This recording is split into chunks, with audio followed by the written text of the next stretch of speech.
Hello, everybody, and welcome to Lunch with Lisa. I am so excited because I literally have the honor and pleasure of being able to share one of my all-time favorite clients with you. Janet completed my 12-week emotionally naked dating program, 3 months ago? 2 months? Yes, about Janet, 3 months about ago. three? Yeah. And first of all, you were so amazing. You were amazing in that program. I have to commend you for the way you showed up and just how you participated. And the beauty of that was that you and Benjamin and me were able to make this incredible connection and really follow your story with you. So, what I want to do is roll back time for a minute and just go back to where you were before you ever heard of me in your love life. Not in general, but specifically in your love life. Right. Well, before the breakthrough call, which was our first call, I was in a 15-year relationship, and it was sort of on autopilot. And looking back, uh, I decided to join the program because at that point we had a situation where we decided we were separating, and I needed to really look more closely at my relationship period, with myself, and with just take a real deep dive. And Lisa miraculously popped up on Facebook. And the reason I say miraculously is I hardly ever go onto Facebook. And this one day I decided to go on to check something a friend sent me. And sure enough, Lisa popped up. And from the moment that I heard and saw Lisa, I resonated so deeply that I said, I have to explore this. So I basically signed up for the breakthrough call, and kind of the rest is history in terms of where I was before. And Janet, just to stay back there for a moment longer, you were doing and had done a lot of work, right? Like a lot of interpersonal work. You had been reading books and I think doing some courses and things. Am I correct? Yeah, I actually went back to my teen years. I was reading like Aldous Huxley, Brave New World, and all these Course in Miracles, my first year of college, and on and on. And it was more than reading. I did get heavily involved with a meditation group and center. And to your point, I've had multiple courses, multiple experiences, retreats, you name it. Yeah. Quite a potpourri. So, what I love, and the reason I wanted to make sure we talk about that as part of your whole journey, is that you really are a seeker. You've done tons and tons of work, but something was still missing in this part of your life. Those pieces of the puzzle that may have helped you in many other areas, it's before you met me, you hadn't put that puzzle together yet. So I know you found my ad on Facebook, and tell me about our call. We did what's called a breakthrough call, you and me, and those calls can literally change your life. Yes, I would say it definitely did. It was a turning point. What I noticed in the interview is I learned a lot about myself that I wasn't even aware of. And it sort of triggered a lot of, I don't even know what it triggered, but it triggered something. and and from there, actually at the end of the call, because Lisa asked some very deep questions that get to the heart of it, kind of bottom lines things. And I know I was sort of kind of skirting some of the answers and answering directly. And I found myself with a little bit of resistance, even though I loved everything we talked about. And I felt it had brought some awareness to me. I when she went to tell me whether, or asked me to sign, whether I was interested in signing up, I was a little bit resistant. And that's probably, I realized that's a natural response, is when you're introduced to something completely new, like the unknown, and you don't even know exactly where it's all going, and you don't even know what you're getting into. So I kind of hesitated, but then for some reason, a little voice inside me said, sign up. So thankfully, I signed up, and then I started the program. And I must say, it was a life changer. It's almost hard to express or articulate everything that I learned because there was so much. But I would say, to sort of summarize it, I started with bringing greater awareness to everything, from greater awareness about who I am, my deeper self, not just the personality and the persona that you see on the outside and the surface. It brought more awareness and understanding of my relationships in the past, from like day one, starting with your parents through your entire lifetime, which is a real, more than an eye opener, it's a mind blower. And then it also brought much greater awareness and understanding about men who I realized I was clueless about, and had a lot of, even though I had multiple relationships and had a lot of dating experience throughout my life, I found that I still didn't really understand the first thing about men. So, I mean, you could stereotype it and generalize, but in terms of treating each individual as a unique person and what they have to offer, because everybody has something to offer. So anyway, I mean, I don't know how much more I could say about that. No, that's absolutely extraordinary. So we do, what's interesting, one of the things I'd love for you to talk about, Janet, not giving away the process itself, but we do a process in the third week where we put those pieces together that you were just mentioning about your past, starting with your parents and all. What I believe, one of the many things I think is unique about that week of the course is how we do this, but we don't do therapy. We Right. put all of those pieces together and we really make sense of your whole past in a different way than a therapist may take you back into the past and process. And does this remind you of your mother or father? The way the relationship inventory and the final five work is really to just bring you forward, to make sense of all of that once and for all. Was that your experience? Absolutely. It definitely brought the pieces of the puzzle together, because before it had just been like a memory of a past relationship, or, like fragmented. But to your point, it definitely brings it together and like synthesizes it, but it also helps you to integrate those parts of the relationship that you learned from and take forward, and also those parts that were not so comfortable or pleasant, and that you kind of learned didn't serve you, and going forward you're going to not repeat your mistakes, type of thing. But it wasn't like rehashing the past, which was great. Yeah, and which is unique.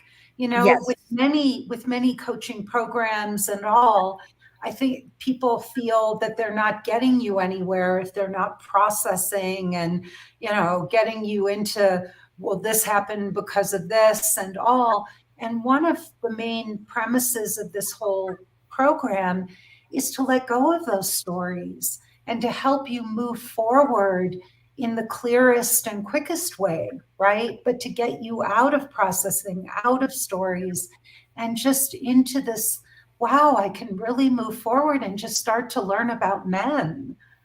Yeah, it really helps me to focus more on the present and going forward with uh, a process, so to speak. And Yeah, to your point, it was very much more clear and more like efficient or effective than, I would say effective, than I've done a lot of behavioral change programs, and they didn't quite stick. I mean, maybe some things stuck, but I found in this a lot came up and a lot was processed through, and then I was able to apply it, because it's all about the application of everything you're teaching. Yeah. Because if you can't apply it, it's sort of like just more information. So I was able to apply it, and I found that the calls, in addition to the process that Lisa brilliantly designed, it was also the weekly calls, the Tuesday, Thursday calls, where literally, Lisa and Benjamin would facilitate, but every single person on those calls I learned from. Yeah. Even if I had a very, different situation, somehow you could see yourself in almost every person. That's beautiful. That's really, really beautiful. You mentioned another piece of this, Janet, which I think is so important and really led you to your outcome, which is understanding men and how you realized how little you really knew about them. Yes. So there are a number of things I learned, but I would say probably the greatest catalyst was seeing Lisa interact with Benjamin, because they truly interact from a heart to heart level and like soul to soul level. And he is the guardian of her soul. And to see it role modeled is really very much more useful than just sort of, it gives you a different perspective, and it gives you something to kind of visualize yourself engaging in. And it helps you to steer yourself and your own relationship in a way that is heart centered. Yeah, because you can actually see a model for it so that Yes, you know what to look for. And you also know how you want to feel when you're with your guy. exactly. And let's talk about that. Let's talk about your guy. Tell everybody what happened in the Right. course as far as And finding the guardian of your soul. right. In a nutshell, when I met John, it was back in 2007, but not to go through the whole history. We initially, ironically, were like opposites on a lot of things. So, that dynamic was a question mark to me. I didn't know what that was all about, but now I have a better, clear understanding of why we are opposites and why let's just sum it up and say it best by giving you this example. John recently wrote me a text, and we often talk about these things, but he wrote me a text saying a picture of two birds together, two egrets, gorgeous white snowy egrets. And he said, that's you and me.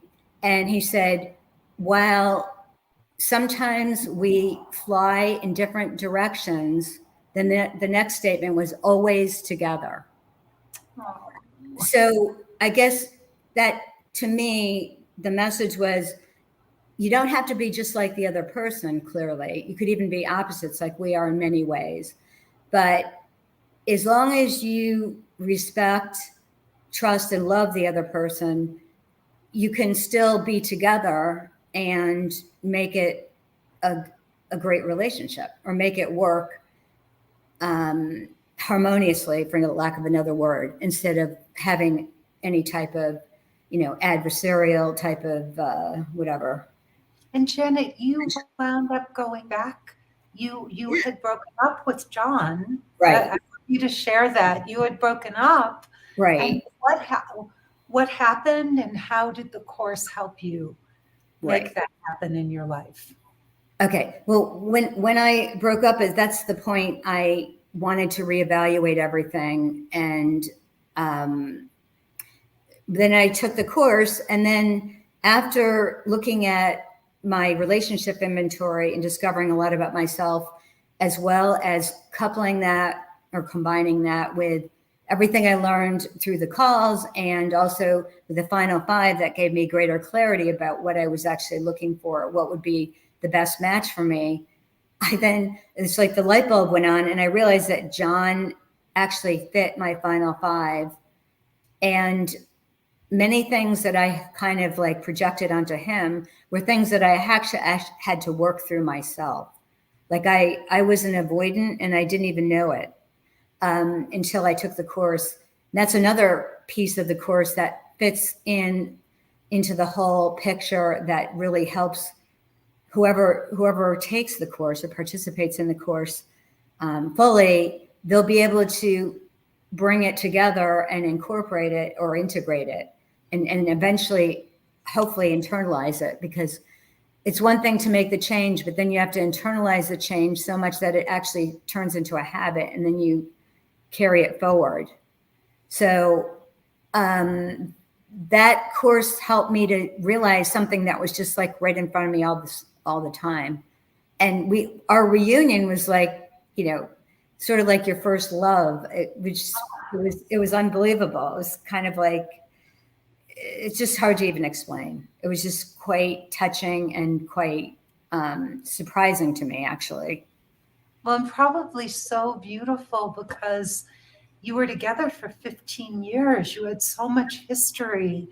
You had invested a lot in that Yes. relationship. And this man, so we don't want to lose somebody that we love. It's so lovely to think that you were able to really take that and make it even better. How many people get that opportunity, Janet? Well, I don't know. It's hard to say, but I found it definitely worked for me and for us. And it changed the whole dynamic of the relationship since How? then. How? I would just say it took some of, like, I can be a little bit sharp around the edges. I mean, I don't do it intentionally, but I was in business so long, and I had to sort of, have that a little bit of an edge sometimes to get. So having said that, it kind of softened me up and made me more in touch with my emotions. And also I realized that about John, I didn't really recognize some of the things in him because I didn't see them in myself, quite honestly. And then once I started seeing them in myself, I started seeing them in him. It's funny how when you change, then oftentimes the person you're very close to changes as well. And it's not the type of change that you're manipulating. It just sort of happens organically or naturally. So I would just say we're much more loving and much more considerate and more kind and things like that. Wow. And how has what have you may I'm curious, like what was your biggest aha moment in the program? Like what was something where you just thought, oh my God, this is amazing. If you could Well, share, yeah. sure, there were a lot of those aha moments, but I would say the one that probably hit me the most, or just sort of was going back to actually my childhood, which I didn't fixate on, but I just was aware of it, that I didn't trust men. I mean, that changes the whole relationship with any man. If you don't trust men, period, deep down, subconsciously. I Yeah. did, certainly on the surface, I may have appeared to trust them or trusted them, but deep down in my subconscious, because unfortunately for me, I overheard a conversation when I was very young, probably about 6 or 7 years old. My parents were sort of quietly talking. They didn't know I was around, and I heard them talking, and I believed I heard my father and mother talking about my father having an affair with another woman, which obviously was very distressing to me because my mother was like a saint, and she was like unconditionally loving in the family to all of us. So I tucked that away and sort of in my memory and kind of took it forward. And I find subconsciously, I do believe I felt that I couldn't trust men in Yeah. all of my relationships. And I had been married before as well. Wow. And so that came to light, what, through the inventory in the final five? Yeah, it Yeah. came to light definitely during Yeah. that. So it Interesting. ended up being my number one I want someone who's truthful, but I realize I have to be totally truthful too. And Mhm. then as far as the inventory goes, that's where it came up initially. That's amazing. Kind of like unsurfaces, surfaces things, I should say. Yeah, and in a very interesting way, not it's not linear. It's not like you sit down and go, "Oh, these are my patterns," but we really uncover them through Right, the and it's not traumatic like if you're going through like you know therapy where you kind of keep reliving the trauma over and over. It wasn't like that. It was just it came up, and then you just look at it, and right. then you take it forward. You bring the awareness, and then things lighten up after that because the awareness lightens things up. And you have the way forward. Yes, exactly. It's like you also have the way forward. I think a lot of women don't realize that so much of their struggle in this part of their life isn't even I mean, it may be in part about those things, not trusting and the old, watching our parents and all of that. But there's this whole other thing about just not knowing about men. They're Yeah, just as afraid of us as we are of them, right? They're yeah, just as intimidated by, they want to make us happy.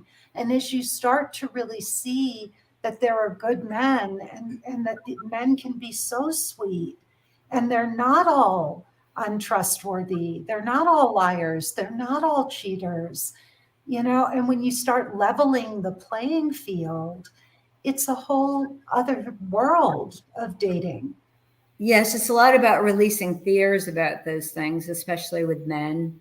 I'm sure most women. I mean, I can't speak for everybody, of course, because everybody has such a unique situation and path. But I would think that everybody has fears because we're human, right?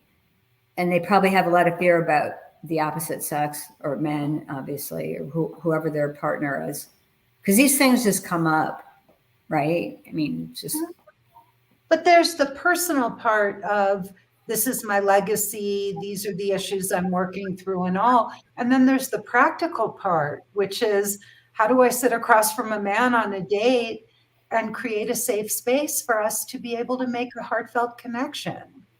yeah, no, that's so important what you just said, especially the part about even. I mean, I remember hearing from some of the calls, for example, the women would say, well, I sat across the guy, and instead of me judging him as I might have done in the past, I tried to go in more open hearted and just explore, and just be curious and that find out about that person. And, instead of like the judgment thing that we all do, because they're kind of wired or programmed that way to judge the person, by the first impression type of thing. So Mhm. that was, and making a real authentic connection is really what it's about. And Yeah. it actually spilled over into my everyday living. I mean, I used to do this anyway, but it deepened. Like if I go to the store to buy some food or something, to make that connection with everybody, like the cashier, try to make their day better than it was, make them smile. I mean, what's the harm in that? And I mean, in the process, everybody is having much more like happiness in their life.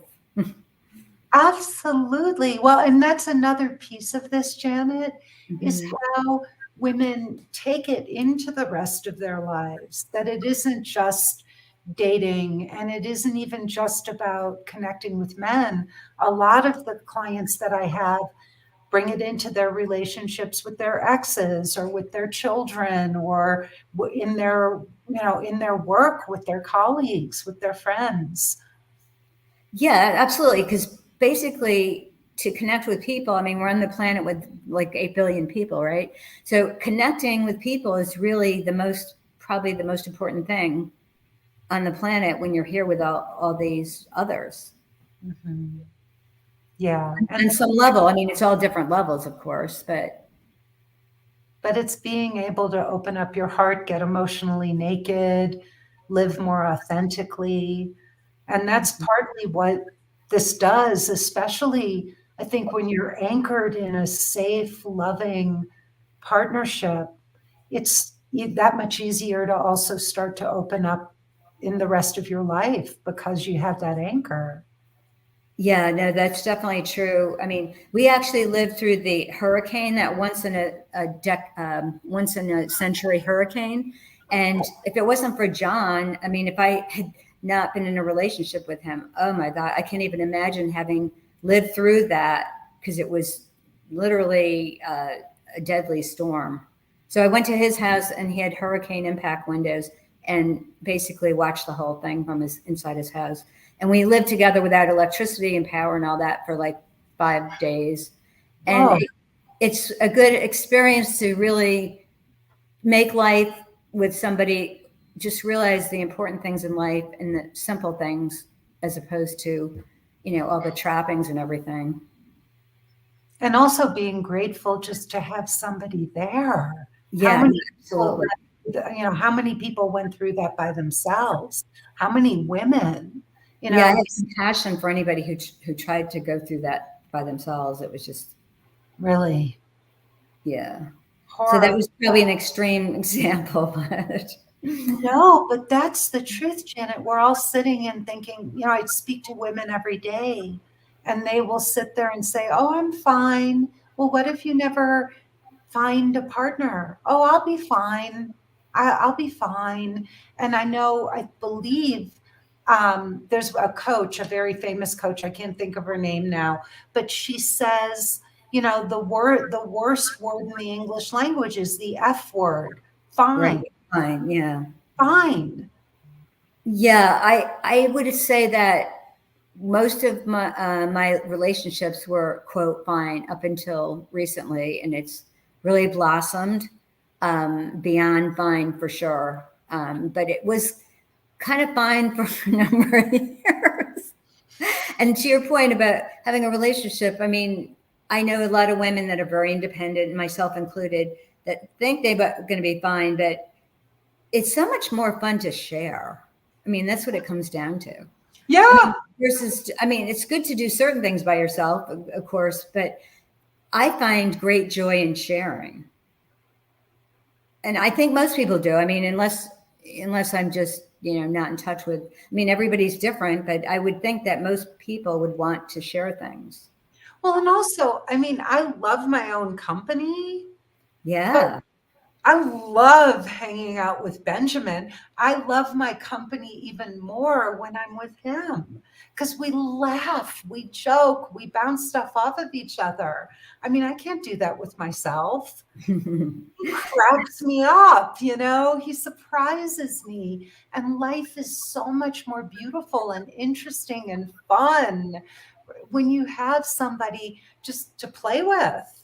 Oh, it's so funny you said the thing about you laugh with him, because John actually worked for David Letterman, the comedian, for 23 years, the whole time. And he did the original Saturday Night Live. So he's all about joking. In fact, he has this sign up: live, laugh, and love. That sign, that three. And we love to laugh. I mean, without laughter, as my brother would say, if you can't take a joke, you shouldn't be living. Because without laughter, truly, I mean, I was so serious during my career. I needed to lighten up big time. That's so great. But you can't, you don't do that with yourself. You I can know sit most people don't laugh by themselves. I mean, if they do, that's their thing. But or you're sitting and you're watching something and you're laughing, you're watching TV, but then or you're crying and there's nobody to look over, and next to you and just go, "Oh, okay, you're feeling that too." You know, yeah, you're just going through life in a vacuum. I couldn't even imagine never having experienced this. And, I think, Janet, so many women just think that it's impossible, that they can't have it. yeah. Well, I think a lot of that is programming from childhood, because they didn't have, I mean, no, not many people I know had a great role model as far as their mother and father, and beyond that, even we're not really. Nobody ever teaches you this stuff in school, for sure. I mean, Why as you is, know, you don't why get is any that? life skills that are important, Why right? is that? Like, why wouldn't this be the most important thing people would learn? That's a very good question. We got to get to the bottom of that, Lisa. We get, Right? I think it's the way that the educational system evolved, but it's just a little bit peculiar when you think about it. Like we learn all of these skills that go in one ear and out the other. But the most important thing of all, human relationships, and especially romantic partnerships. And the wildest part about all of this is that there's a lot of this that is so practical. It can be taught, right? I Yeah. mean, you know that, and it's stuff that like anybody can learn. Well, I think a part of it is you have to learn it at a young age. You can't wait until you're an adult because then you have to reprogram yourself or deprogram yourself. But I think the reason I just realized when you asked that question, why it is the way it is because the Western world, at least, and I probably the same is true in the Eastern part of the world, values the mind above almost everything. You know, it's sort of a historical thing, values the mind. Whereas, I mean, the mind can be very powerful. And as you know, it's very complex with, subconscious and conscious and all that. But at the end of the day, when all is said and done, when you're taking your last breath in life, it's not about the mind anymore. It's more about like your soul and where your spirit that lives. So, and which is, I use the words like spirit, soul, and heart kind of synonymously as one thing. It's not like I don't like to categorize and separate them because it's all one.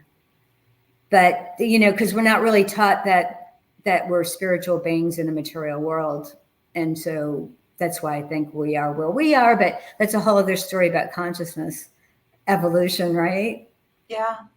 I don't know. It's a tragedy that this isn't taught to people. And maybe also part of it, part of it is there's also not many great teachers for this. Yeah.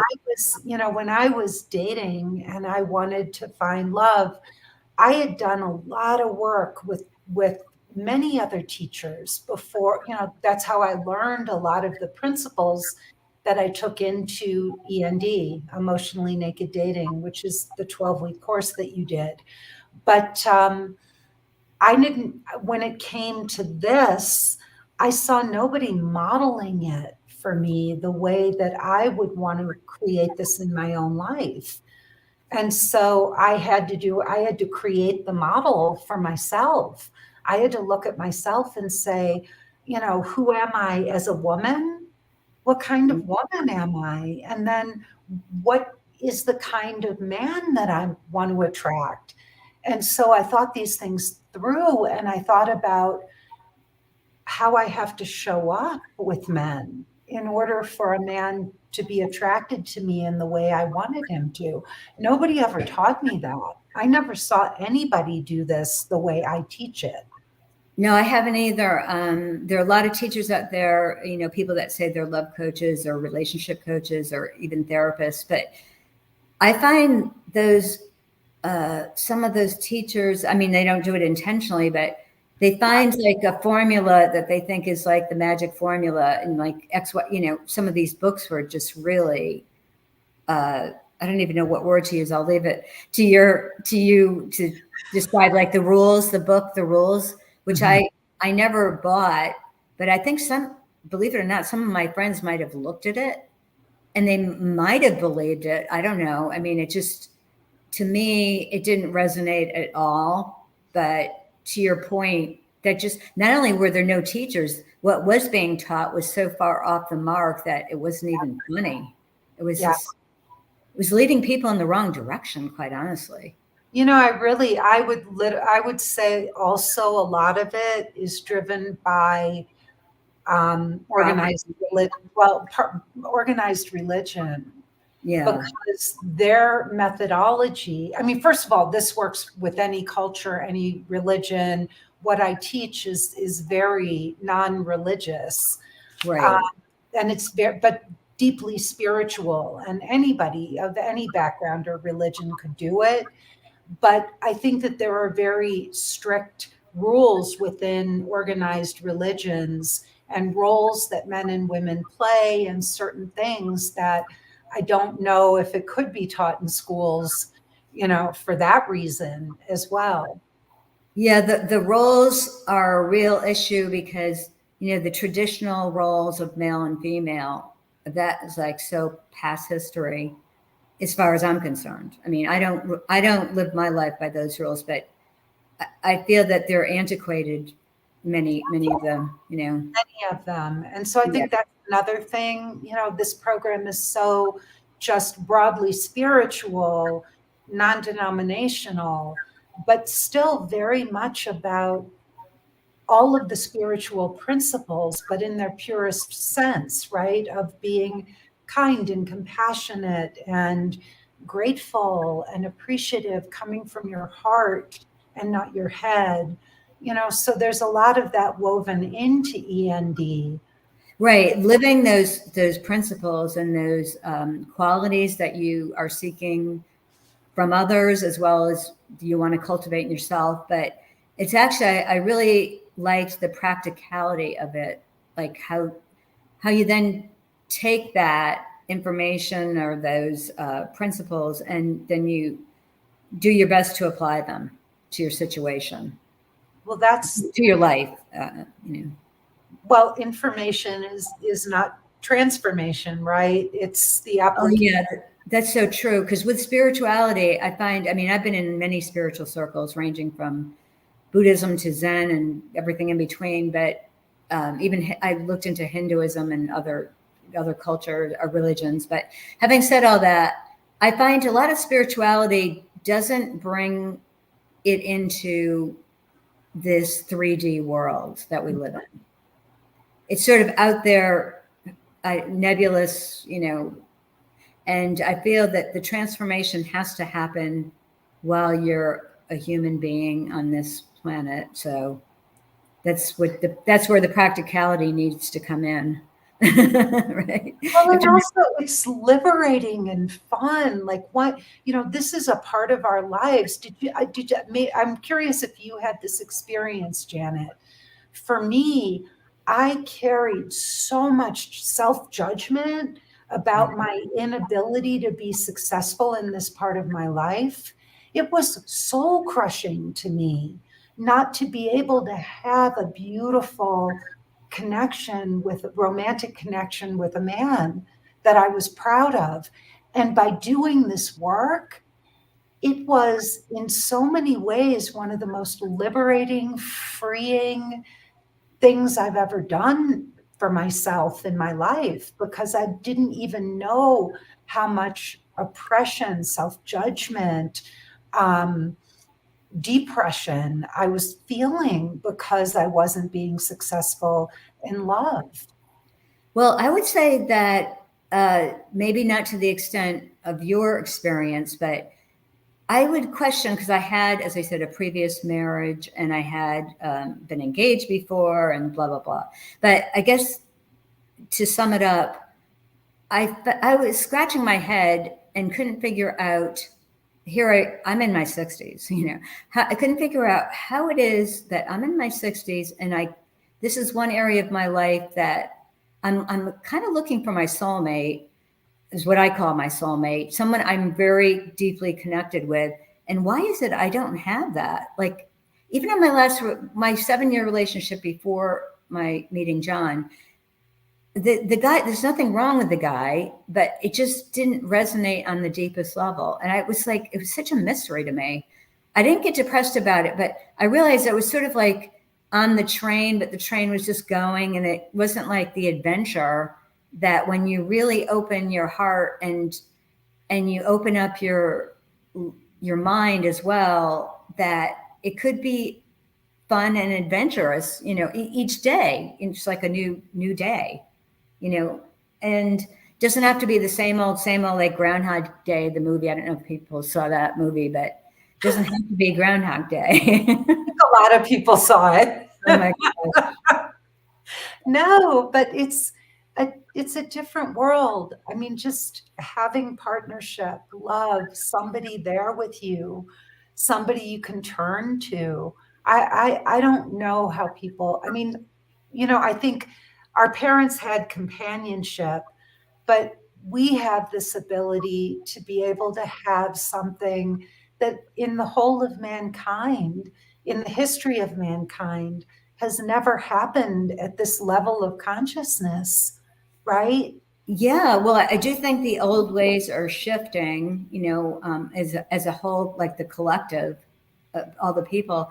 And I do feel that I call it the divine feminine, which is that part of yourself that's open hearted and compassionate and kind. And let's just call it feminine to make it easier, shorthand. But I do think that feminine is the future. And I mean, every man has a feminine side, even if he doesn't like feel it or acknowledge it. That side of you that's more nurturing, that side of you that's more soft and kind, and all those types of qualities, heart centered. And every man, I believe, has that. Whether or not he expresses it is another story, but that's where your ability, one's ability to attract that, you have to start with yourself and then go from there. But I believe it's not only possible, I think it's accelerating in general. Well, and I also think the more feminine women are, and we're talking about um, the strong feminine archetype, not the, stay at home housewife, but a woman who is a leader, who knows herself, who, is a strong, independent woman, but who can also access the best parts about her feminine nature. When we can do that and we don't bring the drama to our relationships with men, or we don't blame them, we can open up these beautiful spaces for men to step in. And I really think, and Benjamin agrees, that we are the teachers for men in this arena. This is Yeah, our gift to them, right? absolutely. As I said, feminine is future, and the only way that's going to happen is if women open up to the men in their lives in this way, Yeah. and then men will feel more open to bringing out that side of themselves or expressing that side of themselves. And it will also fortify their masculinity, because the more they can have more balance in their nature, which they haven't, been able to have, it will also bring, I mean, Benjamin would agree, he's far more masculine now because of our relationship and because of the safety that he feels to bring his whole self. Do you know if John feels that way with you, Janet? Well, I'm glad you brought that up, because the balance, I think, is critical, not only for men to feel masculine and also be able to express their feminine side, but with women as well. Because I find I have been like ridiculously masculine in my career, and as a result, it was a habit for me. And you're blessed with being more feminine in the way you express. But I'm trying to balance my masculine and feminine too, because I think within every individual, you have to have the balance of both. And I realize I need to cut the masculine. I'm not cut, but I need to bring out my feminine more. But to your point, I mean, I think that everybody is so unique, though. I try to be sensitive or aware to, for example, like my mother was a housewife and my dad was the breadwinner until he died when I was like 13. But long story short, there is even though she was a housewife, I shouldn't say even though, I mean, that's a huge job and I would never be able to do that job because it's beyond me. But it's like managing three companies. Having said that, she had no desire to be a strong and independent woman. But ironically, after my father died, she remarried and she became very strong with her new husband, and they had like an unbelievable romance the entire time they were together until she passed, and then ultimately he passed. But it's interesting how that plays out in every individual's path. But that's not to say it could play out any number of ways that probably it's not even you have to just work on yourself, because you can't obviously predict other people's paths. Yep. I love what you just said, and it's finding that balance and creating that safe space. I have a dear friend whose husband wound up coming out as being gender fluid. Uh-huh. It was a surprise. It wasn't what she thought she was getting into, and the two of them were able to navigate that together through good therapy and all, and love for each other. But instead of running away when that shifted, she stayed there. And she said their relationship is better than she ever imagined. So, to your point about finding that balance between two people, it's interesting how two souls can come together to find the balance of the masculine and feminine and be able to help each other balance that. Yeah, and I meant to answer your question. Sorry, I got a little sidetracked with my answer about John. Yeah, He's definitely more masculine than he was. Not that he wasn't masculine. I mean, actually, he has a good balance. I mean, he that's has a better balance than I do, surprisingly. But I definitely noticed he because he was the one we used to joke and we used to say he's the female in the relationship. But now he took up Hapkido, which is like Korean karate, and oh my God, he doesn't do it like in a boastful way, but I said to him, "You are so strong." I mean, he is incredibly physically strong, but also mentally. To go with that karate is mental strength. You know, that's the martial arts is a tremendous discipline. But anyway, I noticed definitely his masculine side did in a good way. And we joke about the old masculine, like the kind of bigoted, like the Archie Bunkers of the world. We sort of joke about that. I mean, we don't take that seriously. So, Yeah, that's beautiful. Janet, I wish I could keep going. I loved every second of this. oh, I Maybe do too. that's you. Let me ask you, if a woman was on the fence about doing this program and working with us, and knowing it is, without going into how much, but it's a big investment. It really is. What would you say to her if she said, why would you do this? Why should I invest this kind of money in working with Lisa and Benjamin? Because it truly is an investment in yourself.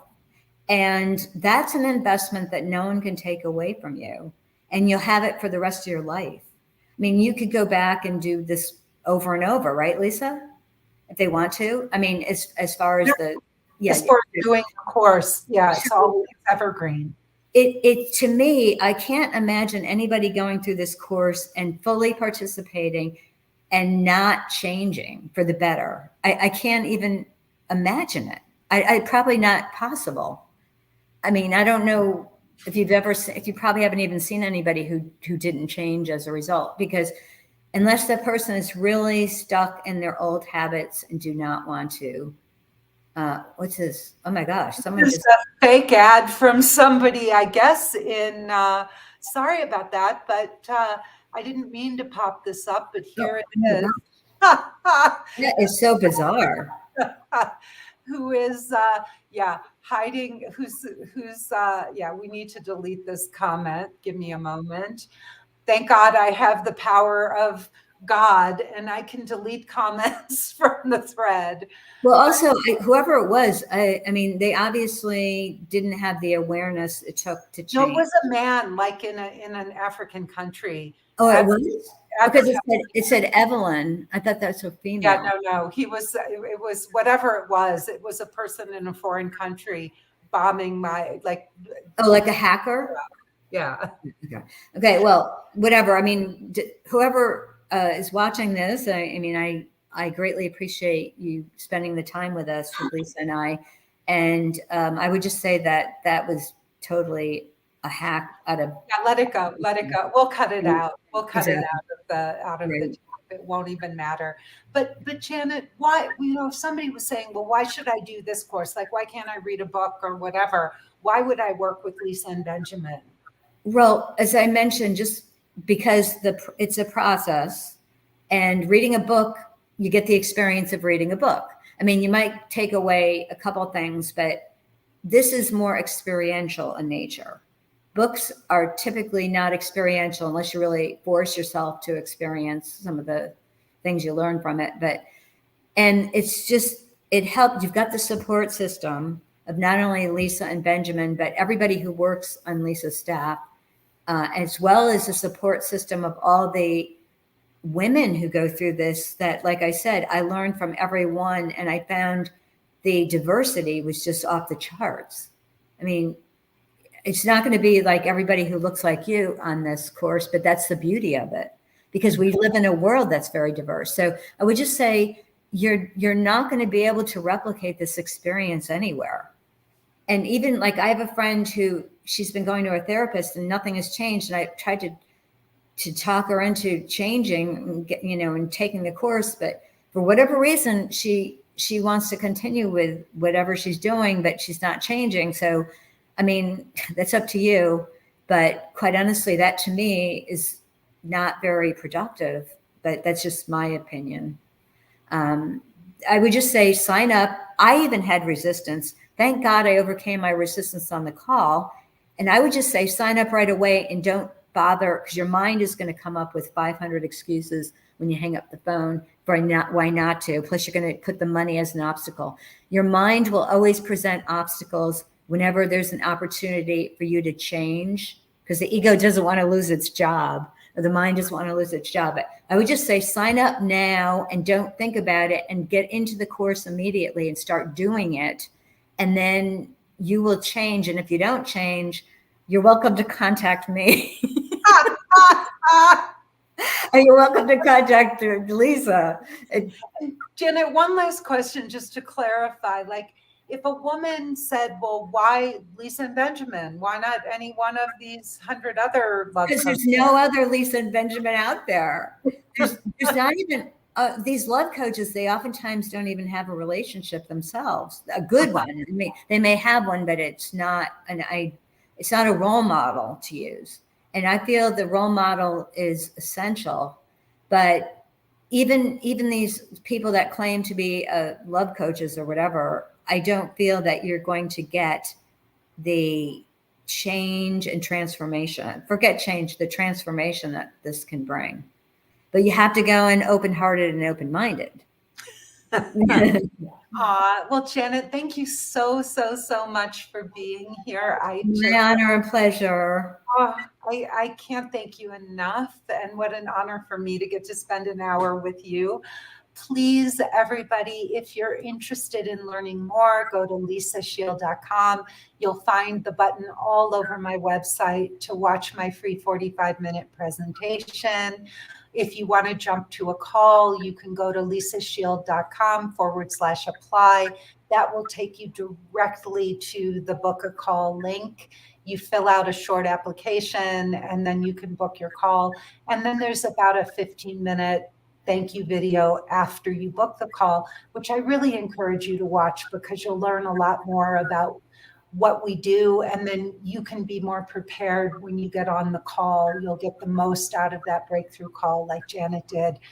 And her journey started with that free 45-minute presentation. So it really is a life changer. And please like and rate my podcast. You will find it wherever you get your podcasts. You can give us a thumbs up on YouTube.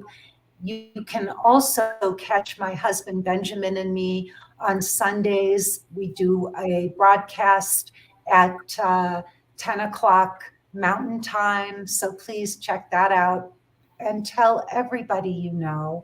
Tell your sisters and your mothers and your aunts and your nieces, your daughters, your sisters, your mothers, everybody about these broadcasts.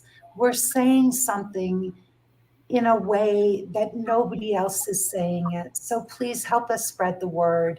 And also, if you have any suggestions for future podcasts, please send them to podcast@lisashield.com. We read every email. We take all of your suggestions to heart.